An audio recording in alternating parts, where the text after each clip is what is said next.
participants in the crowd today are these folks right here.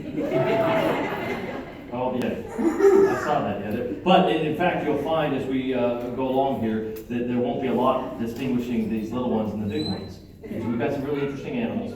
We are here, and let me say this, we're very pleased to be at South Georgia State College. I understand your mascot is a...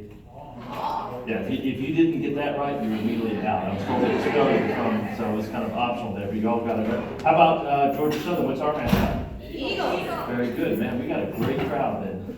It's been a while since I've been down here, probably 8, 9, 10 years since we did the program. Let me give you a little background. We're going to talk and present a lot of animals, so let me get this kind of out of the way. Georgia Southern, home of the Eagles, pretty well known for its